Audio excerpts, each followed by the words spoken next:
Boa noite, CCC! Uau, que igreja linda! Dá um aplauso bem forte para Jesus. Quem está feliz com Jesus faz barulho. Quem está feliz com o batismo faz barulho. Oh, coisa boa! Glória a Deus. Gente, vocês precisam vir aqui em cima ver essa igreja como está linda. Que maravilha. Uau! Glória a Deus. Se você pode e assim deseja, feche os teus olhos no teu lugar, curva a tua cabeça. Vamos orar por esse momento da palavra. Deus, nós te agradecemos, Senhor, porque temos a oportunidade de estar reunido como igreja para aprender de Ti, para falar de Ti. Tua palavra nos promete isso, que onde estivermos reunidos, 2 ou 3, o Senhor vai estar no nosso meio. Senhor, eis aqui a Tua igreja. Recebe o nosso louvor, nossa adoração. Deus, e nós te pedimos agora, venha com a Tua instrução, abre os olhos do nosso entendimento, em nome de Jesus. Quem crê e concorda, diz amém. Amém, aleluia. Amados, quero falar hoje para vocês um assunto muito sério. Vim com uma palavra bem séria. Posso? Beleza. Sabe, eu vim falar sobre Jesus. Eu estava agora mesmo falando com a Jordane, falei, ela tocou uma música, eu falei, vou pedir ela para separar essa para o apelo, porque tem tudo a ver com a palavra. Depois ela cantou a outra, eu falei, tem tudo a ver com a palavra, vou pedir essa também. Aí ela tocou a terceira e tem tudo a ver com o que eu vou pregar, então praticamente não preciso pregar mais, posso descer, porque é só você ouvir de novo o louvor que a equipe fez aqui, que é exatamente o que eu vou ministrar hoje. Eu quero falar com vocês sobre Jesus. Quem é Jesus? E o título dessa mensagem essa noite, se puder já colocar para mim aqui, meus slides, é Agora Meus Olhos Te Veem. Nós, muitas vezes, temos ideias sobre Jesus.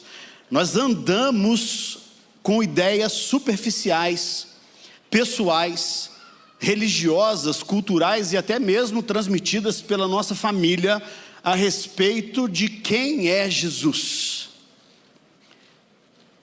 Às vezes as nossas percepções pessoais a respeito do Cristo pelo qual cantamos aqui, e se você fizer uma pesquisinha bem rápida na internet, você vai entender isso. Às vezes, quem é Jesus para você? E você vai encontrar respostas assim, ele é um mestre inspirador. Ou ele vai falar, foi um líder carismático.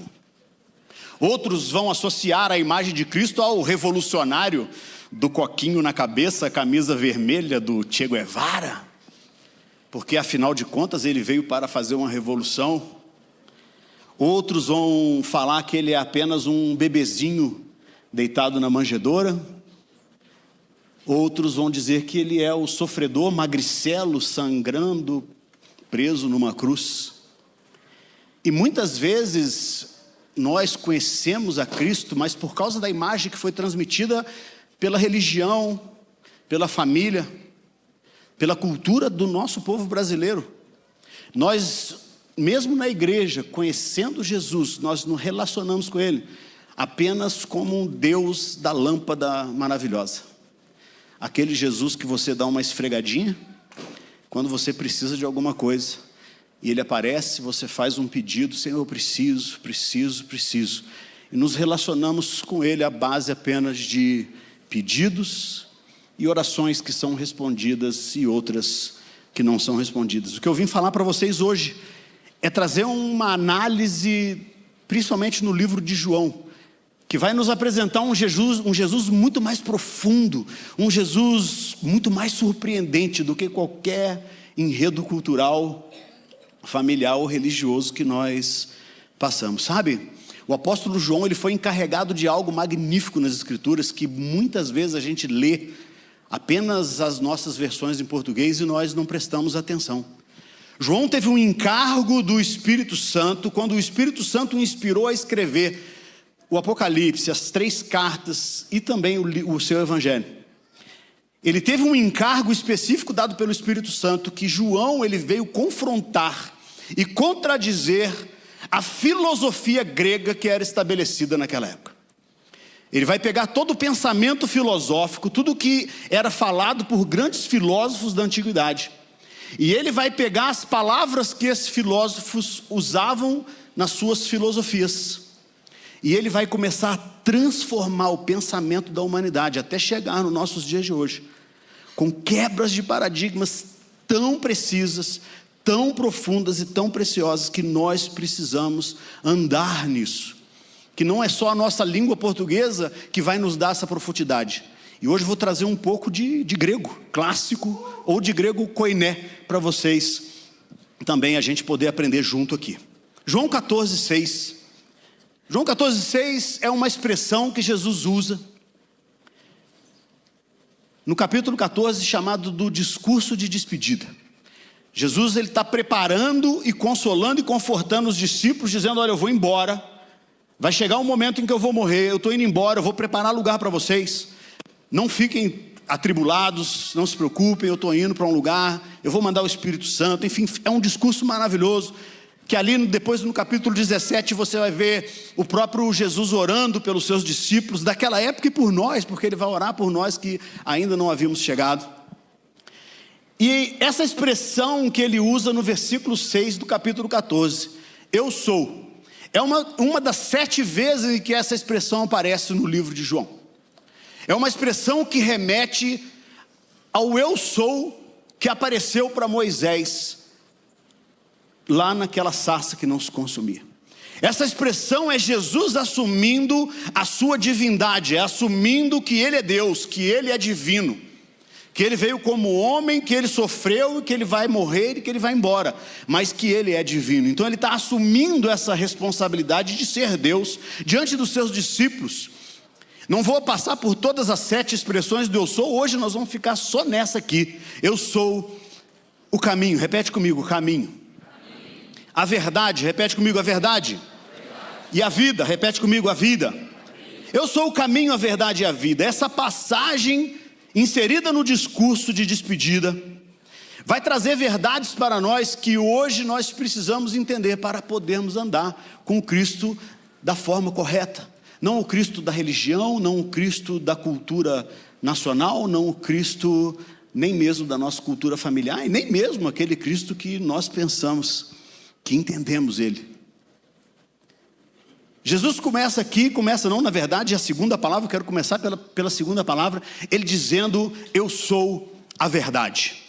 A palavra verdade utilizada aqui no grego é aletheia. Jesus ele está dizendo: eu sou a aletheia, eu sou a verdade. O que significa isso? É a qualidade daquilo que é verdadeiro, é real, é autêntico, que não encontra-se engano. Aletheia significa a ausência de falsidade, constância, integridade e confiabilidade. Tudo aquilo que é constante, íntegro e confiável. Afinal de contas, a verdade ela é libertadora. O próprio João escreveu no capítulo 8, no versículo 32, então conhecerão a verdade e a verdade vos libertará. O pensamento grego filosófico dessa época dizia que a verdade era algo em movimento, que ela podia ser discutida. Cada um tem a sua verdade. O que é verdade para você não é verdade para mim. Isso antes de Cristo. Isso continua até hoje implantado tão profundamente no nosso cognitivo, que nós andamos em cima desse tipo de proclamação até hoje. Eu vou falar uma frase para você e você vai completar para mim, para você ver como que esse pensamento grego de que a verdade pode ser discutida e cada um tem uma verdade e nós nem percebemos. Afinal de contas, futebol e religião não. Todo mundo sabe o que eu estou falando. Isso é pensamento grego antigo, incrustado no nosso cognitivo, que diz: a verdade não se discute. A verdade ela está sempre em movimento. Então nós sempre estaremos em busca da verdade enquanto vivermos. E o que Jesus fez e incumbiu depois, incumbido pelo Espírito Santo, João vem escrever isso na língua que era utilizada na época. Ele vem falando: a verdade não é mais uma filosofia, a verdade não é um conceito abstrato, a verdade não pode ser discutida, porque a verdade ela não é mais um conceito, a verdade é uma pessoa, e essa pessoa é Jesus. A verdade não é mais aberta à discussão. A verdade, ela existe, ela é absoluta e ela é Cristo Jesus. Não há mais discussão sobre isso. Não existe mais lugar para se discutir. Só existe uma verdade. Jesus disse: eu sou a verdade. A verdade é uma pessoa. Ele vem agora, João, ele entra com a palavra aletheia para destruir o pensamento filosófico que dizia que essa verdade estava em movimento, que ela não era absoluta, mas que ele então agora ele transforma a verdade, não apenas em um conceito, mas a verdade passa a ser uma pessoa. A verdade agora tem cara, a verdade agora tem cabelo, a verdade agora tem pernas, braços. A verdade agora tem uma aparência, porque afinal de contas, ela pode ser comprovada e ela se materializou na pessoa de Cristo Jesus. O que João está anunciando através das palavras de Cristo no seu evangelho é: Jesus é uma pessoa de verdade. Jesus sujou seus pés nas ruas poeirentas da Galileia, da Judéia. Jesus compartilhou vida com quem ele encontrou pelo caminho. Jesus tocou pessoas. Jesus sentiu fome, Jesus sentiu sede, Jesus se sentiu rejeitado, se sentiu sozinho, se sentiu cansado. Jesus chorou. Ele é homem e como homem ele sofreu intensamente as coisas dessa vida. Jesus, ele não é um deus da mitologia grega. Olha os gregos de novo aqui. Tanto a filosofia como a mitologia. Ele não é o Deus da mitologia. Ele não é um Deus sentado no Olimpo que está pronto a te lançar um castigo, um raio quando você errar. Ele não é o Deus vingativo. Mas ele é uma pessoa real. E ele se importa comigo e com você. Jesus sabe como você se sente. Ele conhece as tuas dores. Ele conhece os teus fracassos. Ele conhece a tua dor. Ele conhece teu medo.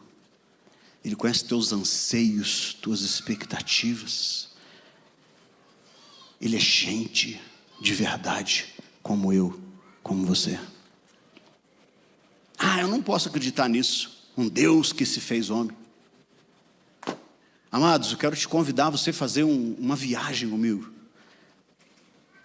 No evangelho de Marcos, no capítulo 6. Só esse capítulo. Eu chamo esse capítulo, o capítulo 6 do evangelho de Marcos, do capítulo do estresse. Nesse lugar você vai ver um Jesus real. Um homem de verdade. Esse capítulo começa com Jesus chegando na sua cidade natal. Ele vai para Nazaré. Ele começa a ensinar na sinagoga. E logo ali, você vai ver, queridos, que vai dizer assim, e eles se admiravam dele. E aí eles começam a questionar. São 5 perguntas. E o versículo termina assim: e eles se escandalizavam dele. Que isso? No mesmo versículo, na mesma passagem. Eles se admiravam, eles se escandalizavam. 5 perguntas que levam da admiração ao escândalo. Cuidado com o teu coração questionador. Existem questões que são reais, mas existem questões que são polêmicas e afrontosas, que quem está perguntando não quer respostas, quer apenas afrontar a igreja, a liderança, quer apenas confrontar tudo aquilo, o meio no qual ela está vivendo. Tem questões que são reais e você pode perguntar. Eu sou professor aqui na casa de teologia. Quantos aqui já mandaram pergunta para mim? Falou. Quantos de vocês eu deixei de responder? Porque são perguntas de verdade, são perguntas que precisam de resposta, porque são anseios do coração. Isso não é problema. Mas eles começam a perguntar: não é esse o filho da nossa vizinha, da Dona Maria? Nós conhecemos ela. Os irmãos dele não vivem aqui no nosso meio? E eles fazem uma pergunta que é muito chave, querido, para somar e para sondar o meu e o seu coração. Eles falam assim: não é esse o carpinteiro? Sabe o que eles estão falando aqui? Não é esse o pedreiro? Não é esse cara aí que era o servente de pedreiro? Não é esse cara aí que não tinha estudo, que não tinha conhecimento? Como que ele está aqui ensinando essas coisas? E eles saem da admiração ao escândalo em 5 perguntas, porque o coração deles se fechou e se tornou crítico. Jesus conhece a rejeição, Ele sabe como você se sente. Depois você vai ver Jesus mandando os discípulos dele para pregarem, e você vai ver que durante esse período chega uma pessoa e fala com ele que o primo dele, João Batista, aquele que era o precursor do seu ministério, aquele que era a voz que clamava no deserto, aquele que tinha ido adiante dele, aquele que o batizou, que o proclamou, eis o Cordeiro de Deus, aquele que junto com Cristo tinha visto o céu se abrindo, a pomba, o Espírito Santo em forma de pomba descendo sobre ele, a voz do Pai dizendo: esse é o meu filho amado que me dá tanto prazer. João Batista, que estava ao lado dele em momentos importantes, agora está morto. Jesus sofreu a dor da perda e do luto intensamente. Ele sabe como você se sente. Jesus é gente de verdade. Jesus está cansado.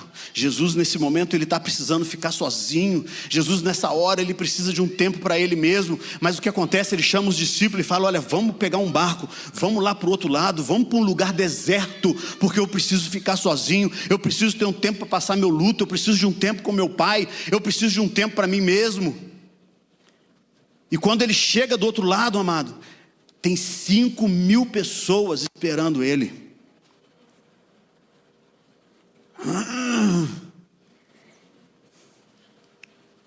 Vou contar até 10. Jesus está cansado, está sobrecarregado, mas sabe o que ele faz comigo e com você quando ele olha para nós?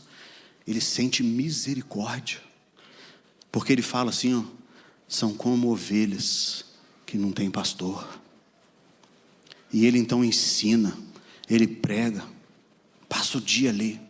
E no final do dia o pessoal vem: Jesus, o pessoal está com fome. Ninguém pensou na necessidade dele. Será que ele não estava com fome também? Cansado, precisando de um gole d'água? Jesus, o povo está com fome. Sabe, amado, eu penso, se fosse eu, sabe o que eu ia falar? Eu ia falar assim, ó: se vira, não fui eu que chamei essa gentalha? Se vira, se vira. Mas como eu falei, Jesus, ele é homem, e ele sabe como eu me sinto, e como você se sente. Sabe por quê, pastor Marcelo? Foi exatamente isso que ele respondeu. Em outras palavras mais bonitas, ele só falou assim, ó: dai vós mesmo de comer. Ele está falando a mesma coisa. Ele está falando: ó, cara, eu já fiz o que eu podia fazer, já ensinei, já estou aqui, estou cansado, estou de luto, estou querendo chorar, fui rejeitado na minha cidade, me saíram correndo de lá. Eu quero um tempo sozinho, vim para cá, para esse lugar deserto. Cara, vem esse monte de gente para cá, se vira. Na linguagem de hoje, na linguagem do Hugo, seria se vira. Mas o que ele está falando? Olha, dá vocês mesmo de comer. Amados, e de repente aparece um menino que tem 5 pães e 2 peixinhos. Eu posso falar para você, o nome desse menino podia ser Hugo. Sabe, porque muitas vezes eu sinto que a única coisa que eu tenho para oferecer é 5 pães e 2 peixinhos. Muitas vezes o que eu sinto que eu tenho para dar não é suficiente, não vai dar para alimentar essa multidão toda, não, Erickson. Sabe, às vezes o que eu tenho para dar, eu olho para as minhas mãos, eu olho para mim mesmo e falo: cara, isso é muito pouco, não vai dar para alimentar, não. Sabe, muitas vezes aquele menino que está sem nome ali nas escrituras, é para a gente colocar o nosso nome ali, porque a maioria das vezes, e eu posso confessar para vocês, todas as vezes, eu me sinto como esse menino que tudo que eu tenho nunca será suficiente, não é bastante, não vai dar. Não vai dar. Sabe, amados, muitas vezes eu gostaria de ter mais. Eu gostaria de fazer mais, mas tudo que eu tenho é 5 pães e 2 peixinhos, e às vezes tenho fome, às vezes eu como um pão e um peixe desse, e quando Jesus vem me pedir, eu falo, já comi, Deus, o pão e o peixe, agora só tem talvez um pão e um peixe.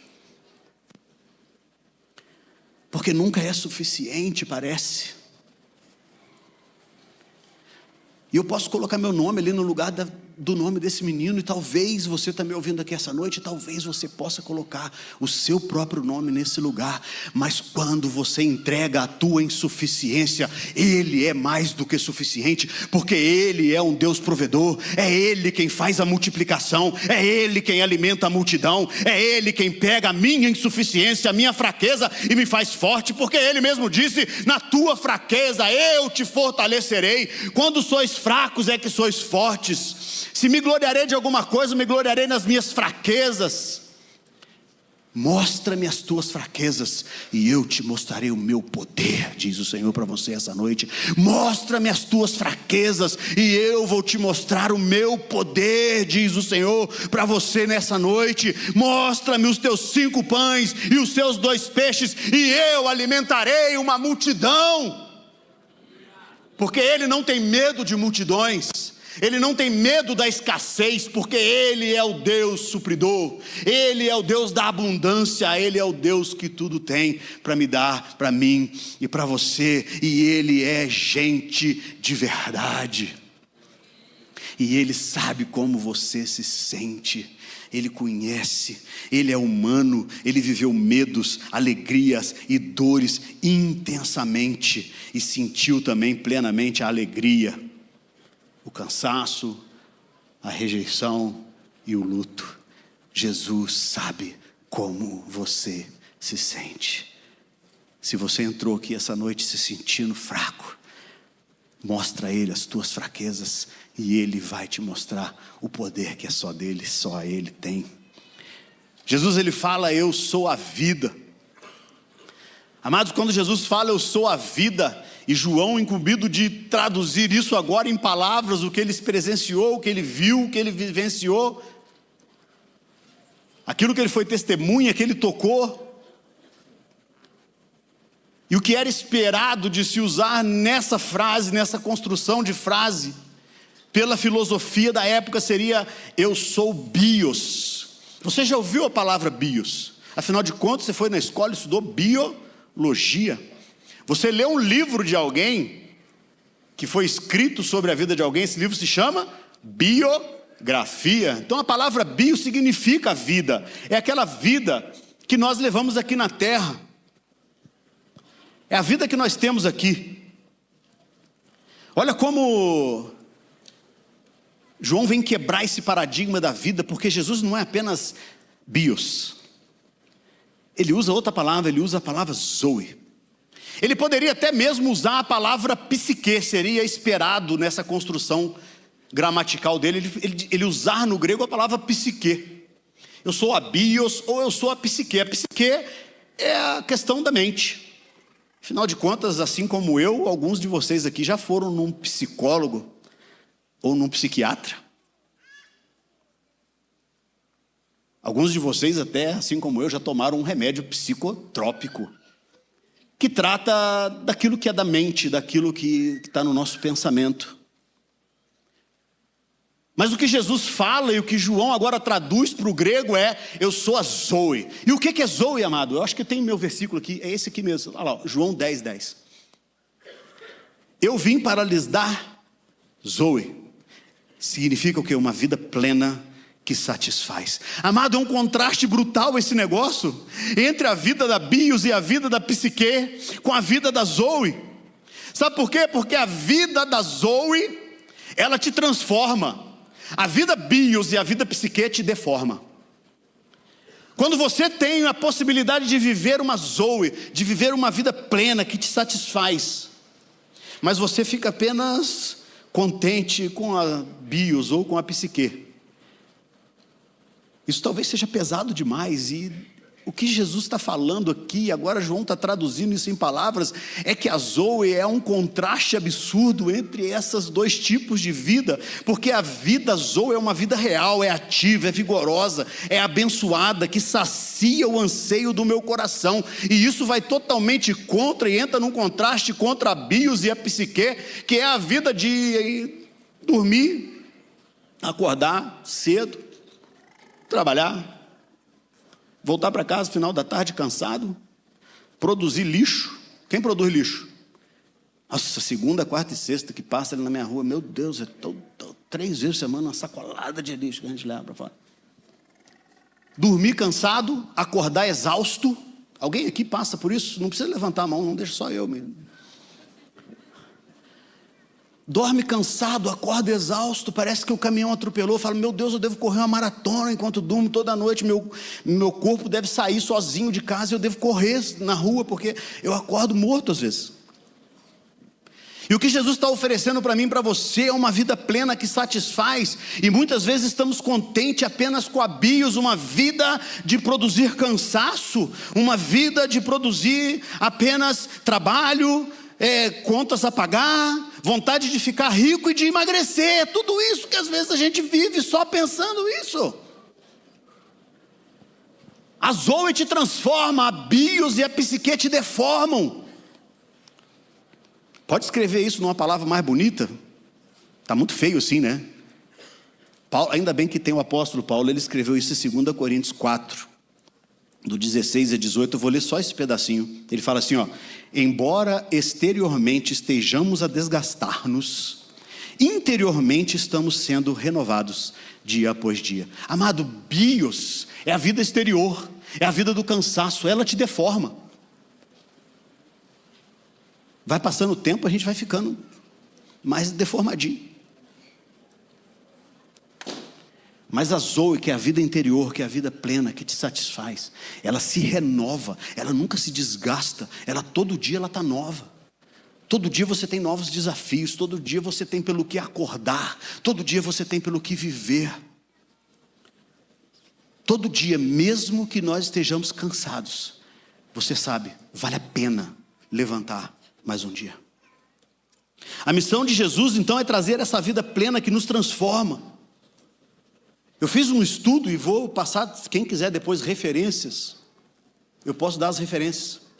Mas um dos estudos que eu estava essa semana preparando, fazendo, é do National Bureau of Economic Research. Bonito, né? Não sei o que é isso não, mas é um lugar bem chique com esse nome, eu achei muito bonito esse nome, entre os outros, melhor do que Datafolha, né? Então eu achei esse nome mais bonito do que Datafolha e botei esse aqui, National Bureau of Economic Research. O nome é bonito, mas fala algo muito triste. Ele fala que a nossa geração, principalmente jovens, que estão na faixa etária até os 25 anos. Quem tem algum jovem aqui da faixa etária até 25 anos? Levanta a mão para eu ver. Esses estudos feitos em mais de 40 países, com nem sei quantas pessoas, descobriu que essa faixa etária é a faixa etária mais triste e mais insatisfeita com a vida que existe em todos os tempos.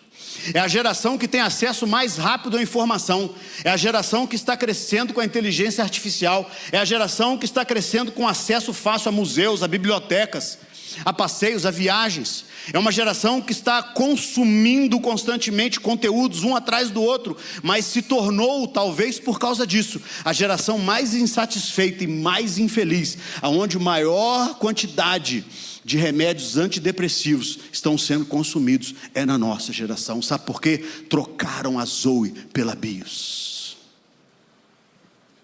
Trocaram a Zoe pela bios, trocaram a vida plena que satisfaz em Cristo Jesus pela vida do acorda e dorme, produz lixo do dia a dia. E eu estou falando de todo mundo não, gente, eu estou falando de gente que já recebeu a Zoe, eu estou falando de você, que já recebeu a vida de Deus dentro do seu coração, já tem o Espírito Santo habitando dentro de você, que já recebeu a plenitude do Espírito Santo através do batismo, que ora em línguas, que canta louvores, que vem na igreja domingo, que vai na célula terça, quinta ou sábado, seja lá que dia que for, você que já experimentou a Zoe, mas que por algum motivo você trocou a Zoe pela bios, a vida do dia a dia, e o seu psique está totalmente deformado, porque a vida de bios e de psique te deformam, se desgastam e te levam para um lugar de infelicidade. Olha o que Jesus fala, Lucas 8,14, as que caíram entre os espinhos representam outros, acho que tem aqui, né? As que caíram entre os espinhos representam aqueles que ouvem a mensagem, mas logo ela é sufocada pelas preocupações, riquezas e prazeres desta bios. Olha bios. Se você não acredita em mim, abra o Strongs aí no seu léxico e você vai ver. É bios. Está aqui, ó. Isso é bios. São as preocupações da bios. As riquezas, os prazeres dessa vida, as preocupações, tudo isso, quando começa a vir, isso te sufoca, te deforma. Se nós que recebemos a Zoe, vida plena que satisfaz, abandonarmos a Zoe em algum lugar e dermos lugar a bios, essa não é a vida que plena que satisfaz, essa é a vida que sufoca. E talvez, amado, você tenha entrado aqui essa noite se sentindo sufocado, se sentindo cansado, sentindo que as preocupações talvez tomaram conta da sua mente. Talvez riquezas tomaram conta da sua mente, ou na grande maioria das vezes a falta delas. Ou simplesmente prazeres dessa vida sufocaram a tua Zoe e transformaram ela em bios. E se você entrou aqui sufocado essa noite, cansado, só tem um lugar onde eu e você podemos ir.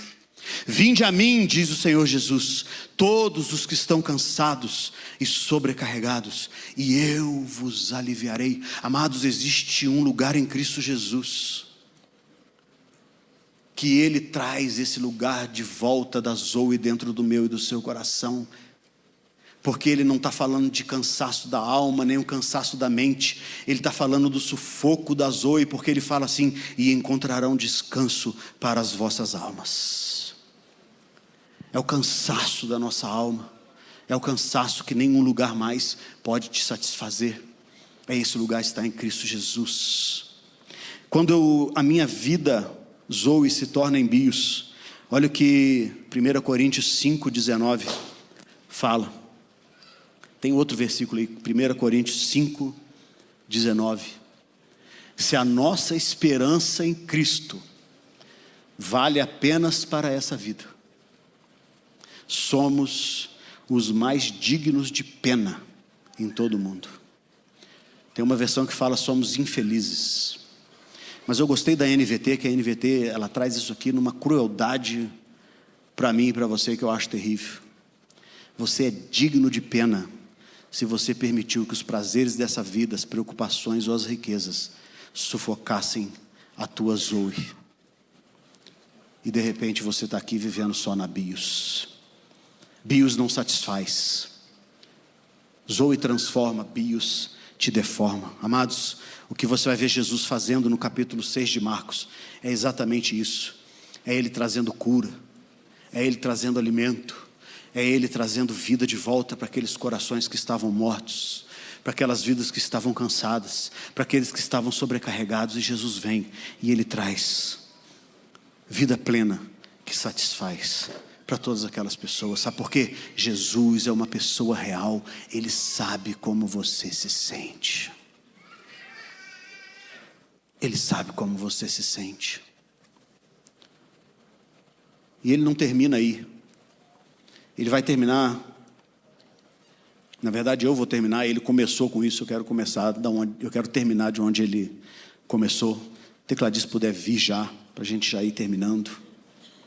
Ou como diz o pastor Luciano Subirá, pelo menos para a gente fingir que está acabando. Eu vou deixar vocês batizarem, tá? Fica tranquilo.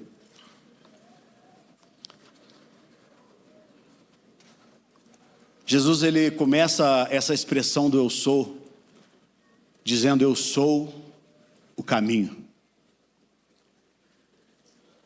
E mais uma vez João, agora incumbido de quebrar o pensamento filosófico grego de Heráclito, de Sócrates, de Platão e de outros pensadores, ele vai usar a palavra rodó, rodos.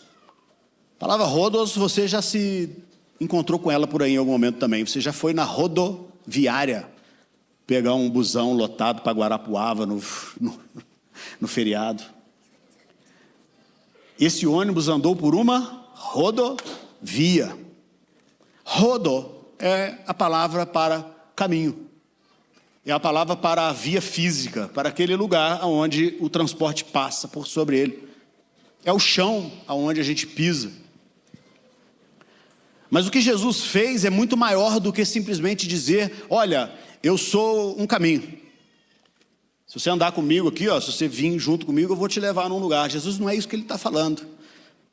Afinal de contas, nós começamos a falar que o pensamento grego dizia que a verdade tinha muitas caras, que a verdade grega era em movimento, que ela podia ser discutida, e eles diziam que havia muitos caminhos. Eu vou falar outra frase que você vai completar para mim, e você vai ver que, novamente, o pensamento grego antigo está enraizado no teu cognitivo até hoje. Todos os caminhos levam lá. Isso é pensamento grego. Isso é pensamento filosófico. Isso é o pensamento em que diz que há muitos caminhos. Afinal de contas, se não há apenas uma verdade, você pode andar por qualquer caminho, e o caminho que você andar, você vai encontrar a tua verdade ao final dele. O que Jesus está falando é que ele não é apenas a via, mas o que Jesus está falando com a palavra rodós, ele está falando: eu não sou a via, eu sou a maneira de caminhar e a conduta enquanto você caminha. Eu sou a conduta que você deve ter, e eu sou a forma que você deve caminhar. Jesus tira agora o pensamento grego e ele extrapola, dizendo: não existem muitos caminhos, assim como não existem muitas verdades, assim como a verdade não é mais subjetiva, abstrata, um conceito filosófico, agora o caminho também não é mais um conceito, agora o caminho é uma pessoa, e ele é apenas ele é um caminho. Ele está afirmando: eu não sou apenas a via física pela qual você vai caminhar, mas eu sou o modo de vida. Eu vou transformar o teu modo de vida. Amados, eu não estou falando aqui nada a ver com o teu cabelo, com as tuas tatuagens, com os teus piercings, com a tua roupa que você usa. Eu estou falando com uma transformação que começa dentro, com a Zoe. Porque primeiro você precisa experimentar uma vida plena que satisfaz. Porque se você quiser mudar o teu exterior sem ter experimentado Zoe, isso vai ser cansativo, vai ser religioso, e você vai abandonar Rodós por muito pouco. A religião por muito tempo quis nos impor maneira de caminhar e condutas que estavam de acordo com as suas crenças. O que Jesus falou: eu sou a crença, você aprende de mim.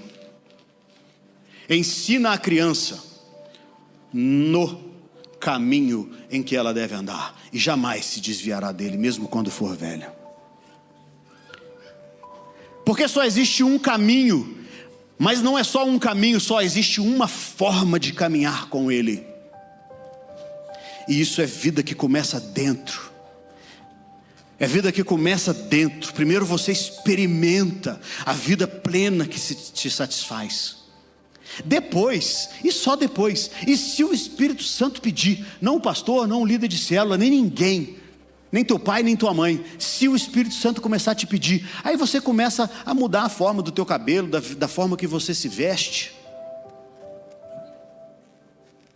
Depois, só depois, você começa a mudar hábitos e coisas que o Espírito Santo vai te convencendo, que não vão te levar para a perfeita, boa e agradável vontade dele. Mas primeiro experimenta dentro. Se você ainda não consegue acordar de manhã sentindo que você tem vida plena que satisfaz, Não vale a pena mudar teu corte de cabelo, nem a roupa que você usa, porque vai ser enfado e vai ser canseira. Porque o dia que você experimenta a vida plena que satisfaz, você nunca mais quer voltar em outras fontes. O palavrão, a piada suja, ela não te satisfaz mais. Perdeu a graça. A rebeldia do corte, da tintura, a afronta com as minhas roupas, não fazem mais sentido, perdeu a graça.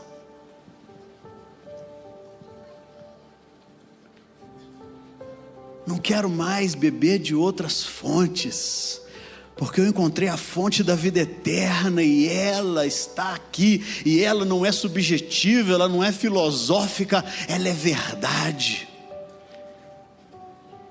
Ela é o único caminho, e ela é Zoe, porque ela me satisfaz. Não quero mais, não preciso mais, não dependo mais. Amados, não tem droga nesse mundo, não tem álcool nesse mundo, não tem nada nesse mundo capaz de te dar o barato que Cristo pode te dar. De você passar noite em oração e vigília na igreja e sair de lá cansado fisicamente, mas alegre, satisfeito, valeu a pena.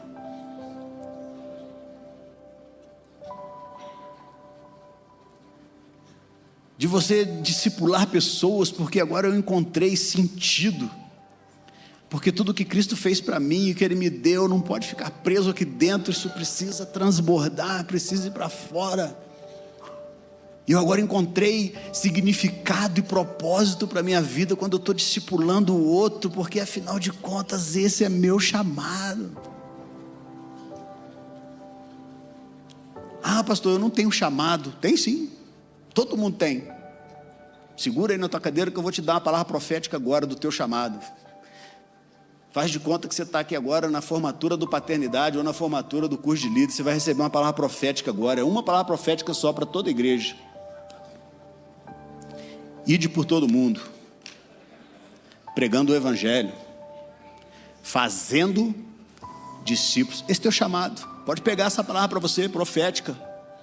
Não sei se você vai para nações, não sei se você vai ensinar, você vai pregar, você vai tocar, o que você vai fazer, isso depois são acréscimos, isso vem pela graça, isso Deus vai dando para edificação do corpo. Se você vai ministrar dom de cura, dom de milagres, dom de profecia, palavra de conhecimento, tudo isso faz parte, é muito gostoso, eu amo e quero mover nisso mais e mais, mas isso não é o meu chamado é cuidar de pessoas, é edificar a igreja de Cristo. Afinal de contas, o próprio Jesus, quando foi levado aos céus, e o apóstolo Paulo vai falar isso, o próprio Cristo, quando entra nos céus, Ele mesmo dá para a igreja apóstolos, profetas, evangelistas, pastores e mestres, para a edificação do corpo. Não é para criação de reino próprio, não é para fundação de igreja, nem nomenclatura de placa, é para a edificação do reino. E quantos já descobriram que o reino é muito maior do que a gente que está sentado aqui, do que as minhas preocupações, do que as minhas riquezas e do que os prazeres que esse mundo tem para me oferecer? O reino de Deus é muito maior do que tudo isso. Fica de pé, igreja, comigo. Nenhum conjunto de rituais, de práticas, de ideologias humanas jamais conseguirá efetuar aquilo que Jesus tem efetuado no coração humano. Ele é a única forma, é a única rota de você encontrar propósito e direção na tua vida. Afinal de contas, Ele te conduz ao destino com segurança. Eu quero encerrar falando mais uma vez do capítulo 6 de Marcos. Amado, Jesus agora está cansado. Ele está estressado por ter sido rejeitado, por estar em luto, por estar querendo ficar sozinho. Ele agora já ensinou, ele já passou o dia ali ensinando, agora ele já alimentou aquela multidão. Agora ele dá uma arrumada na bagunça, pega o cesto, recolhe o que sobrou. Quem é que faz célula em casa? Quem é anfitrião de célula? Você já se viu nega maluca quando sua célula é cheia de criança, com Guaraná Antártica quente? Meu Deus, o chão fica tudo cheio de farelo. Aí a irmã meio desavisada vai perto da sua cortina e abre o Guaraná quente. Como que faz o Guaraná quente quando você abre ele? Vai naquela cortina que você acabou de comprar na Havan em 10 vezes, e você faz aquela cara de paisagem. Não tem problema não, irmã.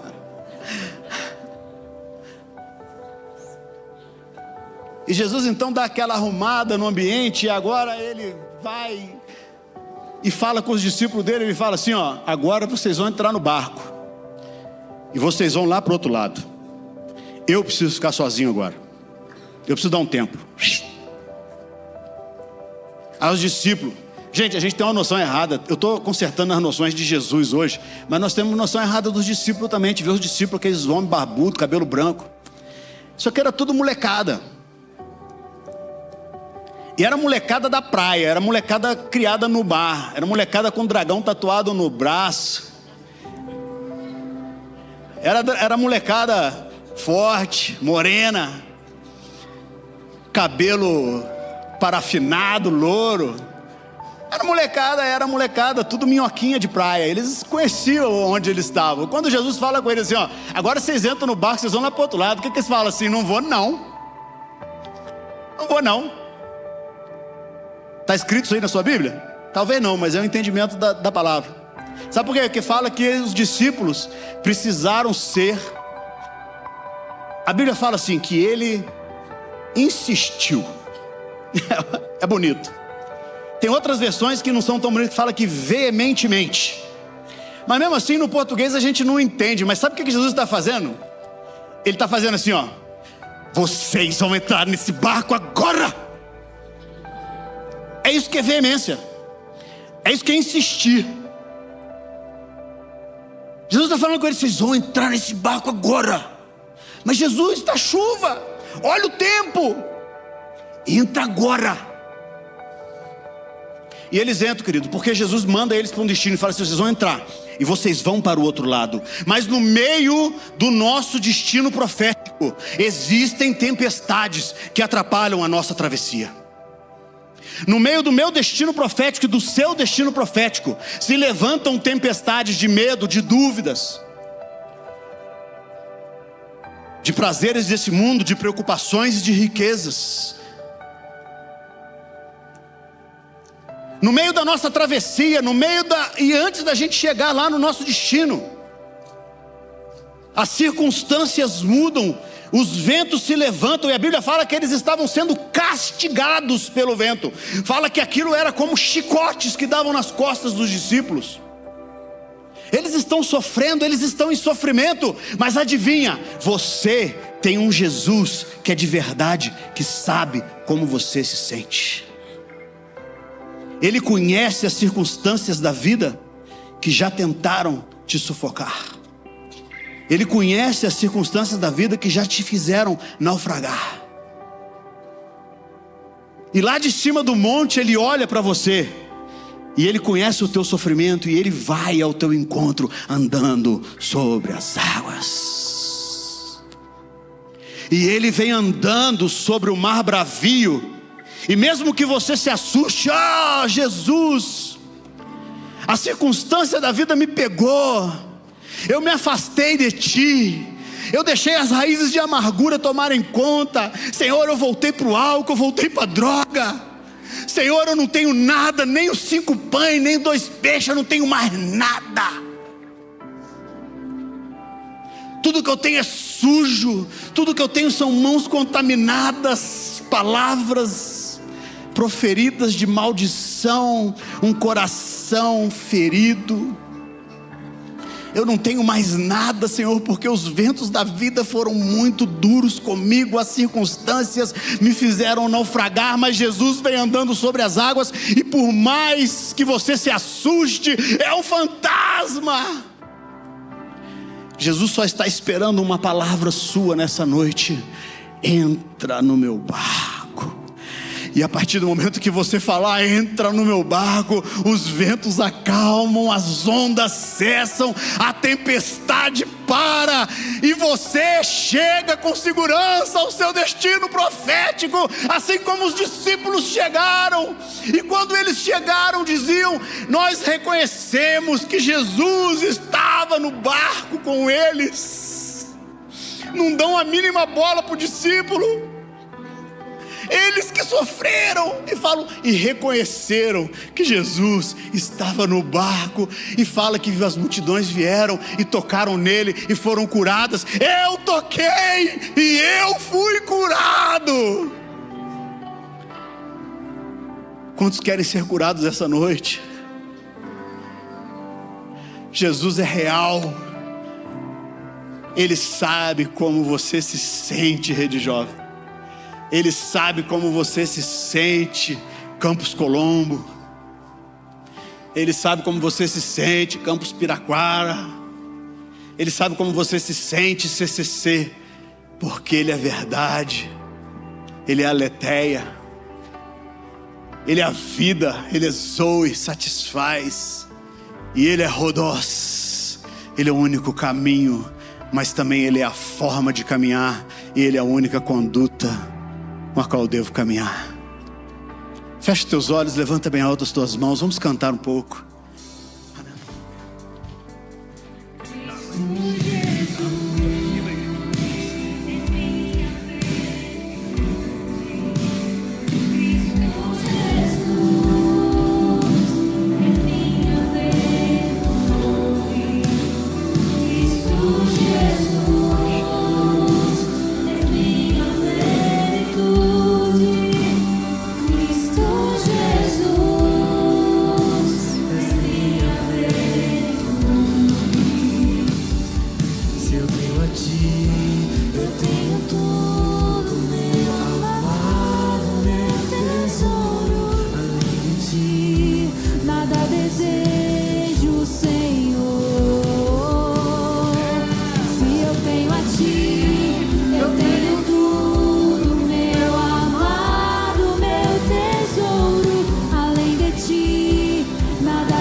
Igreja, muitos entraram aqui essa noite com a visão distorcida do Cristo, e hoje você pode dizer: agora os meus olhos te veem.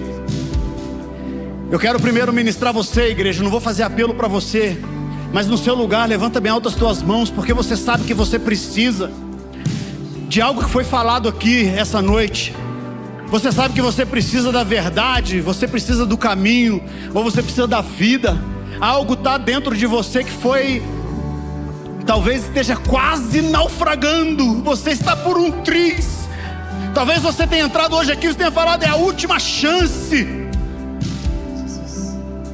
Talvez você entrou aqui essa noite com vontade de se matar, de tirar sua própria vida. Mas eu quero dizer para você: está repreendido todo espírito de morte e depressão, porque a Zoe está aqui neste lugar, e Ele vai abundar você com a plenitude de uma vida que satisfaz. Deus, nós oramos pela Tua igreja em nome de Jesus. Senhor, vem sobre esses jovens, que eles sejam plenos de alegria, de vida. Senhor, plenos, Senhor, da Tua presença. Que todos os dias, Senhor, eles encontrem direção e propósito na vida deles. Todos os dias, Senhor, eles possam saber que eles são guiados pelo Espírito. Igreja, levanta bem alto as tuas mãos. Sejam cheios do Espírito Santo. Sejam cheios do Espírito Santo. Talvez você, amado, tenha entrado aqui essa noite e você ainda não recebeu a Zoe e a vida plena que satisfaz no teu coração. E você pode estar vindo na igreja há muito tempo, você pode ter nascido na igreja, você pode ser até o filho do pastor, mas talvez você nunca tenha entendido Jesus dessa forma que você entendeu essa noite. Eu quero convidar a igreja: abre as suas mãos assim, ó, como quem está recebendo um presente. Se você pode, fecha os teus olhos. Eu quero te conduzir numa oração simples. E você vai repetir comigo, e no final, se você não concorda, você fica em silêncio. Repete comigo assim: Deus Pai, em nome de Jesus Cristo, seu Filho, eu agora creio no meu coração e quero confessar com a minha boca: Jesus Cristo é o único caminho, verdade e vida. Viveu nesse mundo, sofreu, morreu, mas ressuscitou no meu lugar para me dar uma vida plena, abundante, que me satisfaz. Eu agora confesso: Tu és meu único Senhor e meu suficiente Salvador, para a glória de Deus.